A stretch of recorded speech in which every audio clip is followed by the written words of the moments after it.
Hello friends, welcome to my YouTube channel Gargi education. तो आज हम पढ़ेंगे BA सेमेस्टर फर्स्ट का subject basic concept and ideas in education, यानी कि शिक्षा की मूलभूत संकल्पना एवं विचार, जिसका यूनिट 1 है। चैप्टर नंबर फर्स्ट है शिक्षा का अर्थ, उद्देश्य और प्रक्रिया, जिसमें हम शिक्षा के अर्थ के बारे में पढ़ेंगे, उद्देश्य के बारे में, प्रक्रिया यानी प्रोसेस। तो वीडियो शुरू करने से पहले सब्सक्राइब ज़रूर करना और वीडियो के अंत तक बने रहना। सो स्टार्ट करते हैं हम शिक्षा से कि शिक्षा आखिर होती क्या है। तो शिक्षा भी वह साधन है जो मनुष्य को एक जैविक प्राणी से सामाजिक प्राणी में बदलकर उसे अन्य जगत के अन्य प्राणियों से अलग करती है। यानी मनुष्य जब जन्म लेता है तो एक पशु समान होता है, किंतु जब वह शिक्षा के संपर्क में आता है तो एक सामाजिक प्राणी बनता है, यानी वो सामाजिक प्राणी सोशल बनता है। उसके बाद शिक्षा से ही मनुष्य का सर्वांगीण विकास यह होता है कि शिक्षा मनुष्य को नैतिक विकास, उसके शारीरिक, उसका धार्मिक, यानी सभी गुणों को विकास करने में सहायक होती है। यानी शिक्षा मात्र मनुष्य को एक जीविकोपार्जन का साधन नहीं, अपितु वो उसमें नैतिकता भी लाती है, उसमें एक सोशलिटी भी लाती है कि वो समाज में उठ बैठ सके, एक मनुष्य को मनुष्य बनाती है।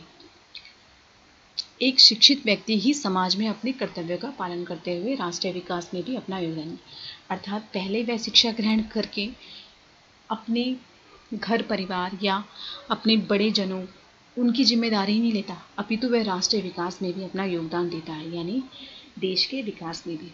उसके बाद है शिक्षा मानव को अपनी सांस्कृतिक धरोहर को आगे बढ़ाने वाली पीढ़ियों को यानी शिक्षा एक, जैसे हम बड़ों से कुछ भी ग्रहण करते हैं, यानी उनसे हम कोई भी साधन के रूप में कुछ भी संपत्ति, तो शिक्षा भी एक सांस्कृतिक धरोहर के रूप में ही है जो हमें पीढ़ी दर पीढ़ी मिलती रहती है। यानी हम अपनी पीढ़ियों को भी वो सिखाएंगे, फिर आगे हमारी पीढ़ी भी हमें शिक्षित करेगी। तो ये शिक्षा एक तरीके से सांस्कृतिक धरोहर भी है। ठीक है, तो आपको पता चला शिक्षा क्या है।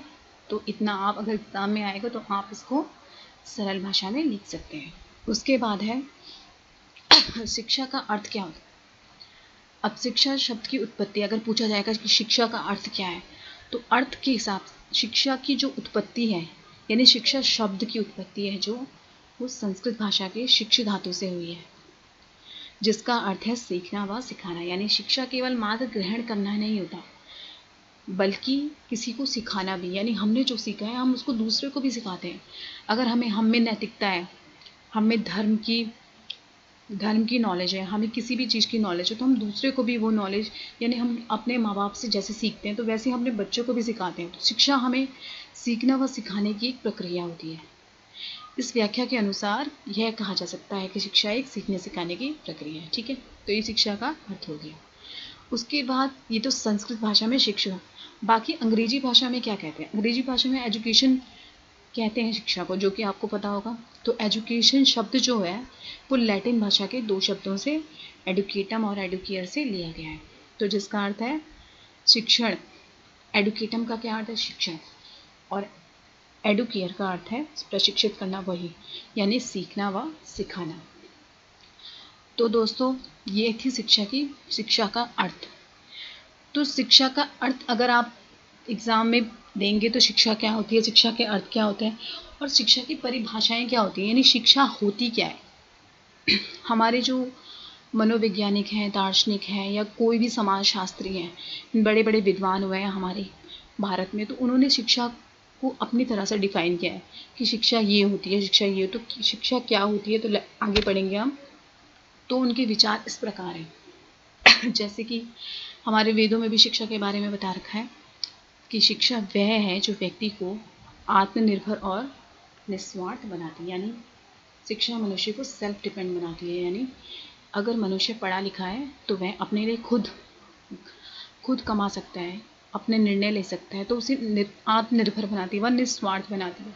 यानी हम जब शिक्षित होते हैं तो हम दूसरे को भी शिक्षित करते हैं और दूसरे के लिए भी शिक्षा के द्वारा हम दूसरे के लिए भी जिम्मेदारी या उत्तरदायित्व निभाते हैं, तो शिक्षा हमें आत्मनिर्भर व निस्वार्थ बनाती है। तो ये ऋग्वेद में कहा गया है। उसके बाद है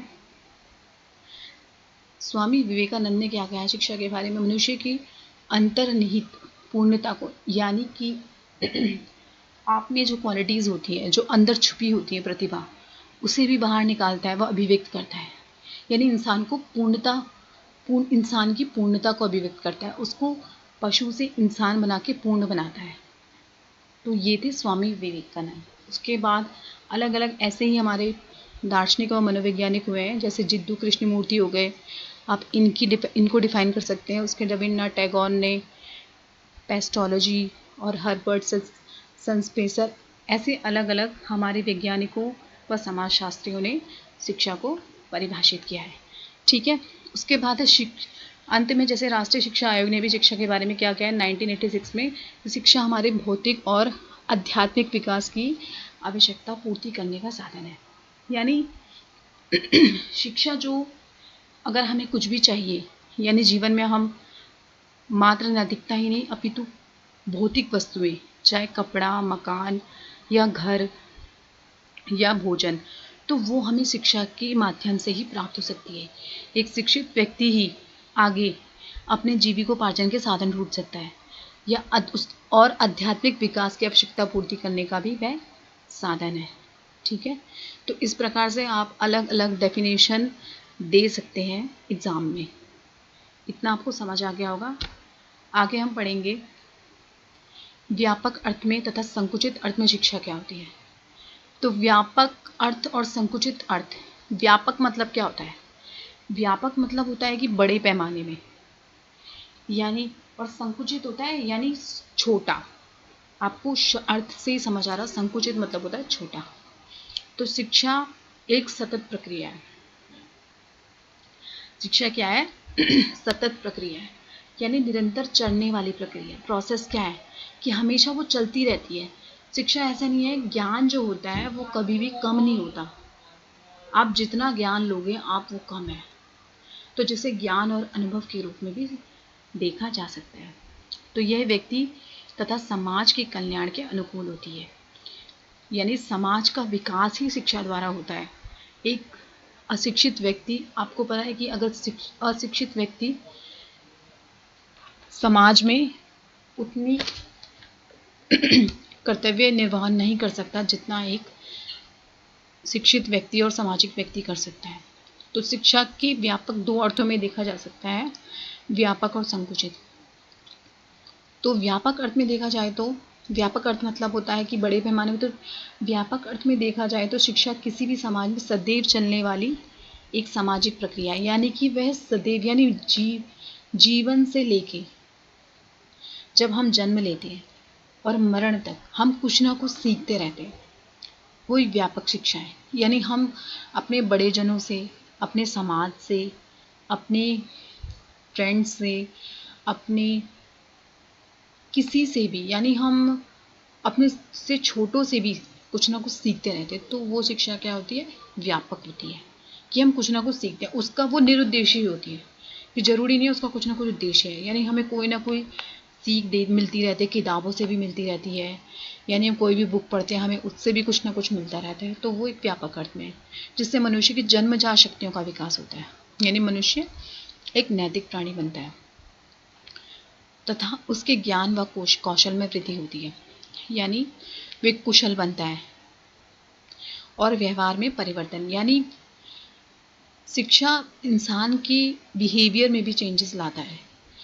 एक पढ़ा लिखा व्यक्ति समाज में बहुत ही अच्छी भूमिका निभाता है, और उसके व्यवहार में एक शालीनता होती है, एक नैतिकता होती है, एक पोलाइटनेस होती है, कि हम, एक पढ़ा लिखा व्यक्ति आपको अलग दिखाई देता है समाज में, क्योंकि उसके व्यवहार में और उसके बोलने में एक पोलाइटनेस होती है, तो वो व्यवहार में परिवर्तन भी करता है। तो इस प्रक्रिया मनुष्य को एक सभ्य, योग्य, सुसंस्कृत नागरिक बनाया जाता है। आप जैसे व्यापक अर्थ का मतलब ही नैतिकता का है, कि हम जन्म से और मरण तक हम कुछ ना कुछ किसी से सीखते रहते हैं, यानी उसके व्यक्तित्व का संपूर्ण विकास करता है।